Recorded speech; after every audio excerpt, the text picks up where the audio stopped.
Okay, so today was my day 19, but yes, it was day 20 of the legislature. If you remember, the Senate worked and we did not work in the House on Saturday. So we're still on the 20th day of the legislature, but I'm calling this video day 19 because I worked for the 19th day today. This video is going to be short. I'm starting to feel tired. Hopefully I can come back tomorrow and be my usual self. This morning in Business and Labor, we heard 3 Senate bills. It's the first time we've seen bills come over from the Senate, and we saw Senator Keene, Senator Vukovich, and Senator Buttrey, and you'll see a picture of that at the end. Senator Keene brought a mine safety bill, and just like I said, I was going to have to find senators to carry my bills on the Senate floor. Senator Keene asked if I would carry his bill on the House floor, so I'm glad that I get to be a part of that process. We were actually out of Business and Labor early. I did some emails. I answered some phone calls. I'm going to speak at a Montana Women Vote rally in the Capitol on Friday at 12:30, and I made a phone call to get some information about that and prepare my remarks, and I'm excited to do that. I was supposed to be going to graduate school this semester. I just take one course a semester, and while I think I probably could physically do it, I spent some time today asking them to give me a leave of absence from my coursework, and so that took a little bit of my time just jumping through the hoops that it takes in any university system. I made some phone calls. I worked on my Transparency in Government bill, House Bill 227, which might have been heard actually in executive action today. You have to find people to carry your amendments for you. Someone on the committee has to move amendments, and we needed to amend that because we didn't think it was going to pass the way that it was. It had too high of a fiscal note, and so I worked with the people who had requested the bill and went around just visiting with people, trying to gauge support for it and garner some support for it as well. At lunch today, I actually left the building for the first time this entire session. I take it back, the second time this entire session, and I met with Representative Wendy Warburton, who is a Republican, and lobbyists of the Fire Alliance, the tow truck drivers, and I'm probably leaving somebody out, but I'm sorry, it's just because I'm tired. My bill that I was carrying, a worker safety bill to ask people to slow down when someone's pulled over on the side of the road in an emergency situation, got tabled in committee. And I could go through the process of bringing that back out and working on it, but Representative Warburton has a similar goal, and she's in the majority party, and I brought those people to the table with her today so that there were people who had helped me on my bill but kind of too late and after the fact. And so I arranged a meeting today, she and I did together, so that we could work on her bill with the same goal in increasing safety for emergency responders and police officers whose workplace is basically the side of the interstate. You'll see a video of that bipartisan effort at the end of the video today. On the House floor today, we had a lot of bills. We heard House Bill 66, House Bill 120, 126, 143, 152, 163, 192, 259, and 261. Remember, you can look those up and read the entire bill, see the committee hearing for each one of those, pros and cons, on the Ledge website. So the stuff is all really accessible if you have the internet. A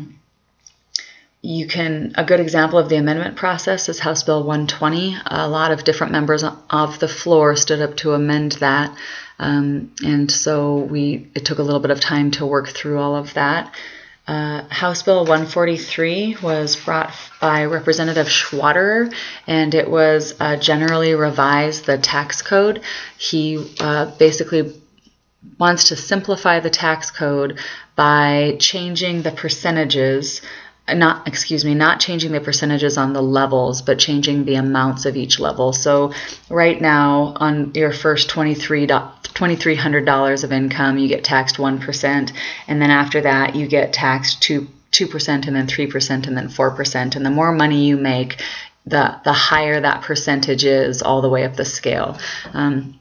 And so basically for everyone who makes $13,900 and under, you pay the same amount. Everyone pays the same amount. And then above that, you get taxed 6.9% on any income you have over $13,000.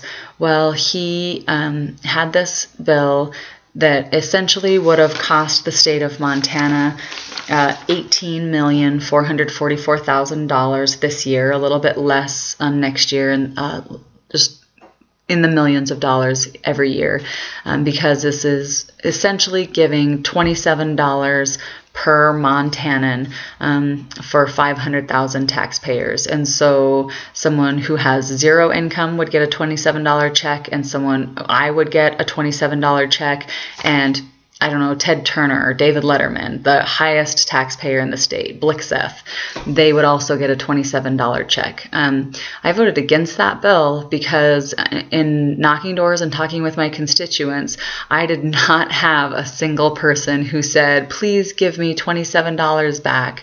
They said, I work and I pay my taxes and I expect to get a certain level of services in return. That's the reason we all pay taxes, is so that we can take care of the business of the state and take care of our social responsibilities, feed, clothe, educate, and ensure families, make sure people can retire. That's why we pay taxes, build our roads, infrastructure, buildings.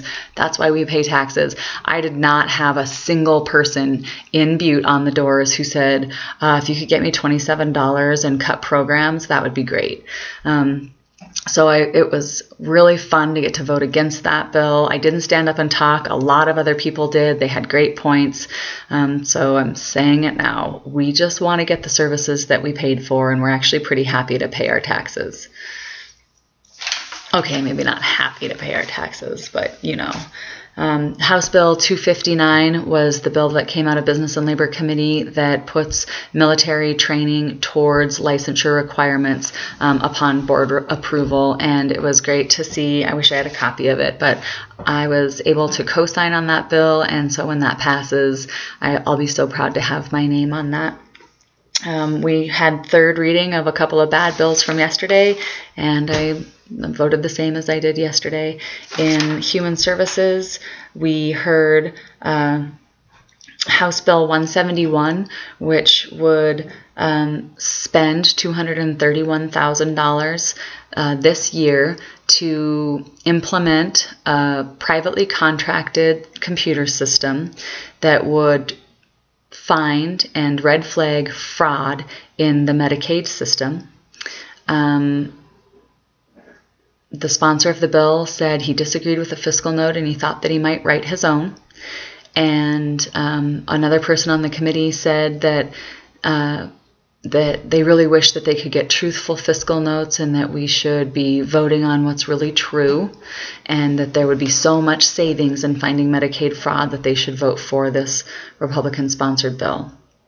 The three bills that we took executive action on today, also, one of them also would have saved money in the long run on everybody's account. Republicans and Democrats both agreed and asked for a new fiscal note and said that that the state would actually be saving money through the program in the bill. It was House Bill 84, and a person on the committee said, well, I have to vote with what I have here. I can't change it. You can't write a new fiscal note, and voted it down.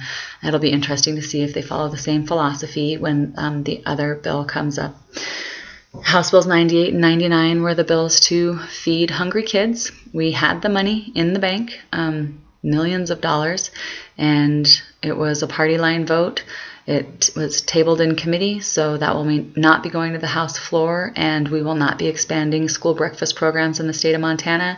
We will not be sending kids home over the weekend with the poorest kids in the state, and I voted for it, and I had probably 100 emails of people saying that they wanted that. We had no opponents in committee. We only had proponents in committee of people asking and saying that this was a need and tying nutrition to education and learning, but we are not going to do that. So